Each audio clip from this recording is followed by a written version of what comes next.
สวัสดีครับผมวันนี้ช่างหนุ่มครับช่างหนุ่มออนทัวร์ก็ได้พาครอบครัวครับมา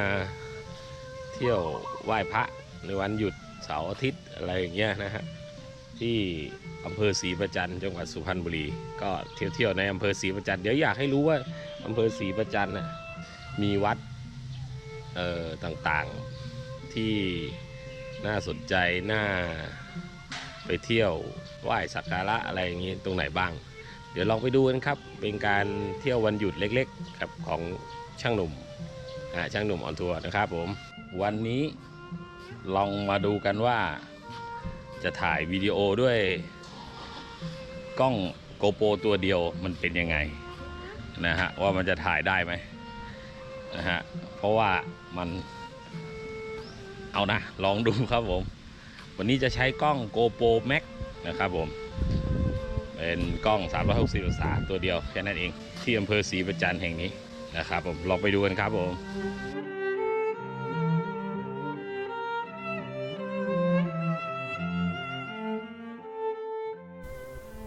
วัดพังม่วงเดิมตั้งอยู่คนละฝากแม่น้ำกับวัดที่ตั้งอยู่ในปัจจุบันประวัติความเป็นมาไม่ชัดเจนมากนัก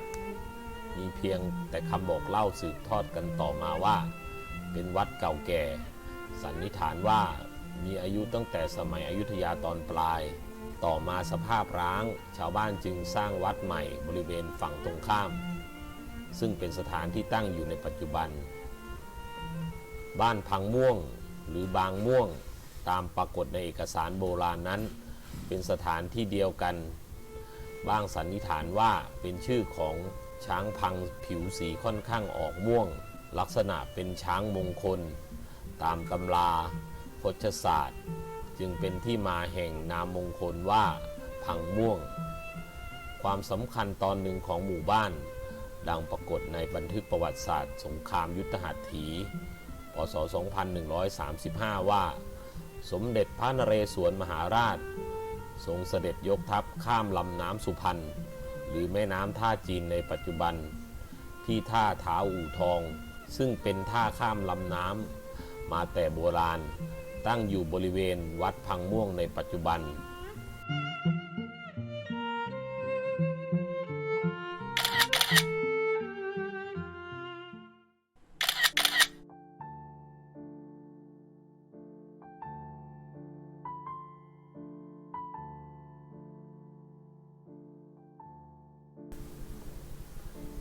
วัดเถนพรายเป็นวัดเก่าแก่สมัยกรุงศรีอยุธยาจากหลักฐานทางโบราณคดีมีเจดีย์ยุคโบราณก่อด้วยอิฐยอดเจดีย์เป็นเนื้อสำริดเก่าแก่สันนิษฐานตั้งชื่อตามประวัติที่สมเด็จพระนเรศวรมหาราชทรงกระทำยุทธหัตถีที่ดอนเจดีย์แล้วขุนศึกผู้ใหญ่แวะพักรบเพื่อให้ทหารและช้างพลายได้พักก่อนที่จะเดินทางไปบ้านหนองสาหร่ายจึงตั้งชื่อวัดว่าวัดเถนพลายซึ่งมีความหมายว่าช้างของขุนศึกผู้ใหญ่นอกจากนั้นสมเด็จพระนเรศวรมหาราชได้สร้างพระขุนแผนขึ้นเพื่อมอบเป็นของขวัญและกำลังใจให้แก่ทหารและส่วนหนึ่งนำมาบรรจุไว้ที่กรุที่เจดีย์วัดเถนพลายบริเวณลานหน้าวัดมีท้าวเวสสุวรรณโชคดีและท้าวเวสสุวรรณปลดหนี้มีกระถางธูปใหญ่เชื่อกันว่าท่านจะเป็นผู้ปกปักรักษาให้มีความสุขมีโชคมีลาภมีแต่สิ่งดีๆเข้ามาในชีวิต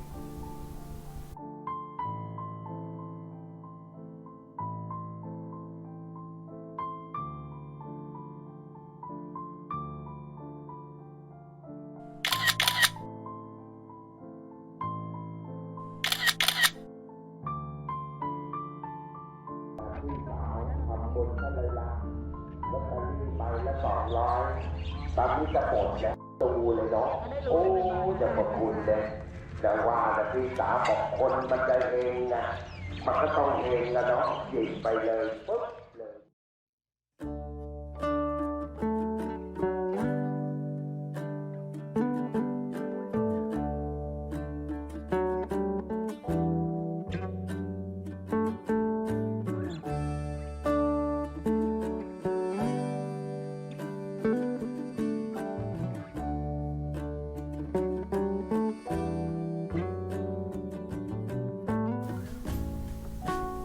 บ้านกลาง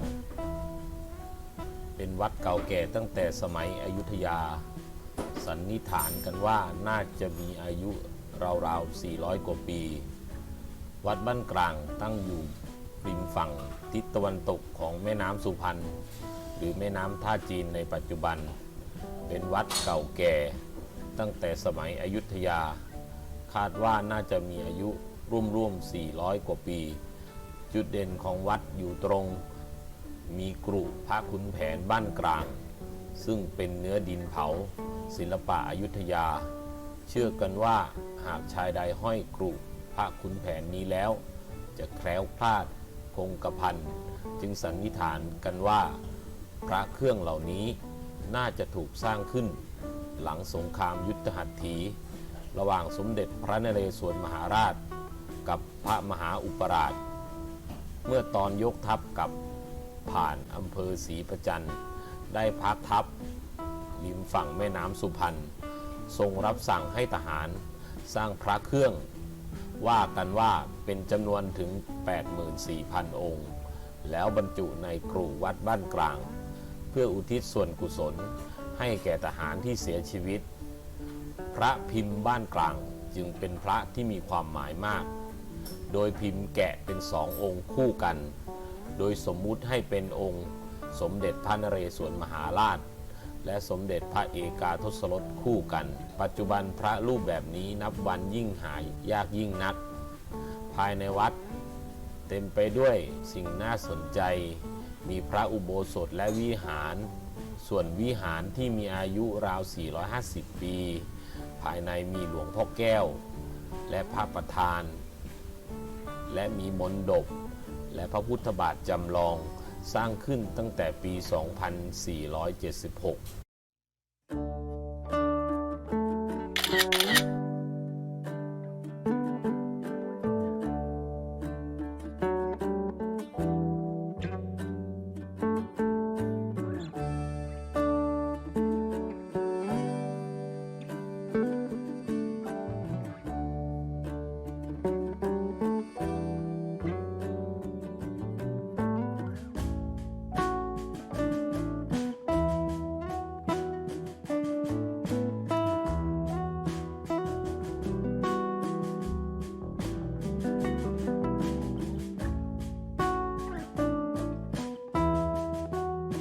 ตอนนี้ก็มาอยู่ที่พุทธสถานนะครับสมเด็จพระพุทธจารย์โตนะครับผมที่เขาสร้างไว้นะก็จะมีประติมากรรมเกี่ยวกับหลายๆด้านหลายๆส่วนเดี๋ยวลองเข้าไปดูกันครับ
เทวสถานสมเด็จพระพุทธจารย์โต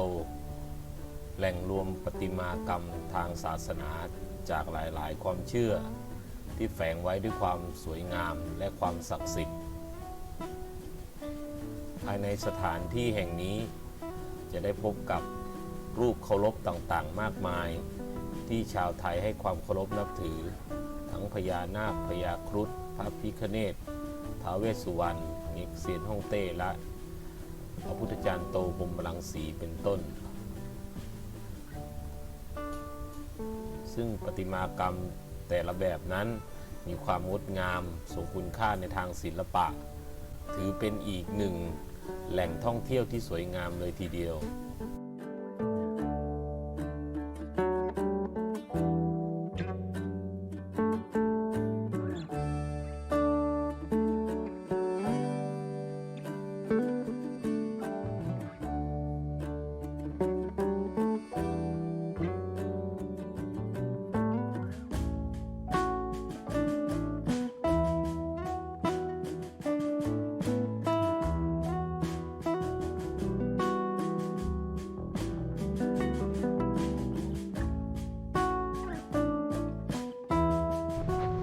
หลังจากที่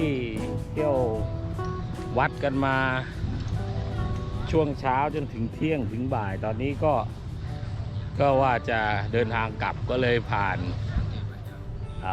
ออกมาจากนอกเขตศรีประจันทร์นิดนึงก็จะเป็นอำเภออู่ทองนะฮะของสุพรรณก็จะเป็นวัดเขาธรรมเทียมนะครับก็ที่หลายๆคนอาจจะเคยเข้ามาแล้วนะฮะที่เป็นรูปปั้นแกะสลักหินพระประธานนะครับเป็นที่บริเวณในตัวเนื้อเขาเดี๋ยวเป็นยังไงลองไปชมกันครับผม